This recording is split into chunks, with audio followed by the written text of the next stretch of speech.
বিনা দোষে রাজাকার সাজাইয়ে যারা জামাত এবং বিএনপি লোকদেরকে ফাঁসি দিয়েছিলেন এই স্বৈরাচারী হাসিনা সরকার।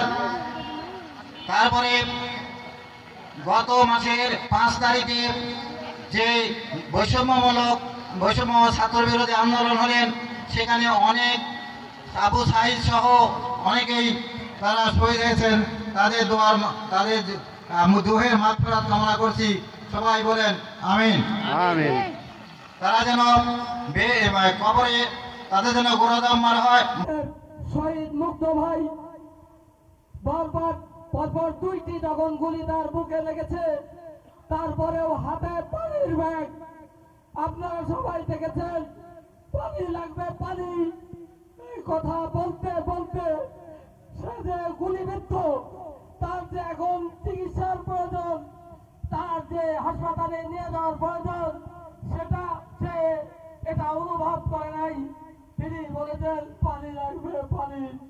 সম্মানিত ছাত্র ভাইয়েরা যারা এখানে উপস্থিত আছেন, আজকে আপনাদের নতুন প্রত্যয় নিতে হবে। এই বাংলার জমিনে আওয়ামী দুঃশাসনের ইতিহাস পুনরাবৃত্তি যেন না ঘটে, আপনাদের সকলকে এই ঐক্যবদ্ধ থাকতে হবে। আপনারা কি পারবেন? তাহলে হাত তুলে দেখান। আমরা সকলে তৌহিদি জনতা। আপনারা জানেন প্রায় 15 বছর 7 মাস এই আওয়ামী দুঃশাসনের কথা আপনারা জানেন। ছোট একজন ব্যবসায়ী থেকে শুরু করে একজন চাকরিজীবী, একজন ব্যবসায়ী, সবাই তারা নিজ নিজ অবস্থানে থেকে তাদের সম্পর্কে অবগত হয়েছে। তাদের ব্যবহারের মাধ্যমে তারা নির্যাতিত হয়েছে বিভিন্ন স্তরে, বিভিন্ন অবস্থায়। আপনারা সবাই চাক্ষুষ সাক্ষী। কি বলেন, আপনারা সাক্ষী না? আমার মতো একজন সাধারণ একজন মানুষ, কলেজের অধ্যাপনা করি, কলেজের সহকারী অধ্যাপক। এই সময়ের মধ্যে 6 বার জেলে যেতে হয়েছে। নিজের বাড়িতে শুয়ে থাকতে পারি না, পরের বাড়িতে রাত্রি যাপন করতে হতো। আমি সহ অনেক মানুষই এই ধরনের অবস্থার শিকার হয়েছিলেন। কি বলেন, তাই হননি? আমরা আল্লাহর শুকরিয়া আদায় করি। সামান্য সময় খুব কম, সামান্য ছাত্রদের কোঠা আন্দোলন, সামান্য কোঠা আন্দোলন, এই আন্দোলনকে কেন্দ্র করে একটি জোরদার দণ্ড দাপটের সাথে যারা বলে আমরা 41 সাল পর্যন্ত ক্ষমতায় থাকবো। কত সাল পর্যন্ত? 41 সাল পর্যন্ত ক্ষমতায় থাকবো। তারা যেন আল্লাহ হয়ে গেছেন, যেন জীবন তাদের যেন সংহার হবে না, যেন আজরাইল যেন তাদের কাছে আসবে না। তারা এই কথাই মনে করে নিয়ে এই ধরনের দাপট, এই ধরনের অহংকার সহকারে কথা বলতো। যেদিন 5 তারিখ আগস্টের 5 তারিখে পতন ঘটেছে, কি বলেন, তাই না? আপনারা জানেন যে জাহাঙ্গীর কবির নানক বিশ্বের মধ্যে বিশ্ব নন্দিত মুফাসসিরে কোরআন মাওলানা দেলোয়ার হোসেন সাঈদী, আপনারা জানেন তার পরিণতি কি হয়েছে।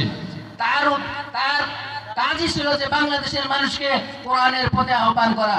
তিনি দীর্ঘ 50 বছর যাবৎ এদেশে তাফসীর মাহফিল করে মানুষকে হেদায়েতের কাজ করেছেন। আপনারা জানেন তার তাফসীরের কারণে শত শত মানুষ হিন্দু থেকে মুসলমান হয়েছে। এটাই ছিল তার সবচেয়ে বড় অপরাধ। তার কারণে এই জালিম শাসক তার কি পরিণত করেছে।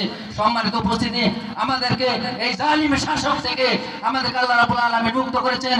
ভবিষ্যতে যাতে এই ধরনের জালিম শাসক বাংলাদেশে আসতে না পারে, এই জন্য আমাদের সকলকে পাহারাদারের মতো কাজ করতে হবে। আপনারা জানেন যে সমস্ত ছাত্র সমাজ আন্দোলন করে সংগ্রাম করে এই সরকার প্রতিষ্ঠিত করেছে, তারা কিন্তু বর্তমান সরকারের পাহারাদার হিসাবে কাজ করছে। সুতরাং আমাদেরকে এই ধরনের পাহারাদার হিসাবে কাজ করতে হবে। পরিশেষে আমি সকল যারা নিহত হয়েছেন, শহীদ হয়েছেন, সকলের আত্মার মাগফিরাত কামনা করি। এই আওয়ামী সরকারের রব্বুল আলামিন ভুল চিকিৎসার কারণে, ষড়যন্ত্রের কারণে দীর্ঘ 50টি বছর জাতিকে সোনার সন্তান হিসেবে রব্বুল আলামিন যিনি কোরআনের দাওয়াত পৌঁছে গিয়েছেন আজকের এই 14 আগস্ট, আল্লাহ গত বছর তিনি দুনিয়ার মায়া ত্যাগ করে চলে গেছে। রব্বুল আলামিন বাংলাদেশের ইতিহাসে তার চেয়ে জনপ্রিয় ব্যক্তি আর দেখি নাই। রব্বুল আলামিনের জনপ্রিয় ব্যক্তিকে যারা ধর্ষণকারী বানিয়েছেন, রব্বুল আলামিন, আল্লাহ রব্বুল আলামিন খুনের আসামি করেছেন। রব্বুল আলামিন দিনের পর দিন নির্যাতন করে তাকে কারাগারে বন্দী করে রেখেছিলেন। রব্বুল আলামিন দুনিয়ার জমিন থেকে তাকে শহীদ করে বিদায় করে দিয়েছেন। রব্বুল আলামিন তার কবরের মধ্যে আজকের যতটুকু আমল হয়েছে সবগুলো পৌঁছাইয়া দিন। কিয়ামত পর্যন্ত প্রত্যেক শহীদদের কবরের আযাব মাফ করে দিন। রব্বুল আলামিন তাদের জীবনের আমলগুলোকে কবুল করে নিন। আয় আল্লাহ রব্বুল আলামিন, আজকের এই 2024 সালে যতগুলো ছাত্র শহীদ হয়েছেন, আবু সাইদ, মীর মুগ্ধ থেকে শুরু করে আয় আল্লাহ যাদের নাম জানি না, প্রত্যেক ছাত্রের কবরের আযাব মাফ করে তাদেরকে জান্নাতের মেহমান হিসেবে কবুল করে নিন। রব্বুল আলামিন প্রত্যেক শহীদের পরিবারের উপর আপনার খাস রহমত বর্ষণ করে দিন। আয় আল্লাহ তাদের পরিবারকে ধৈর্য ধরার তৌফিক দান করে দিন। রব্বুল আলামিন, আমরা যারা হাত উঠিয়েছি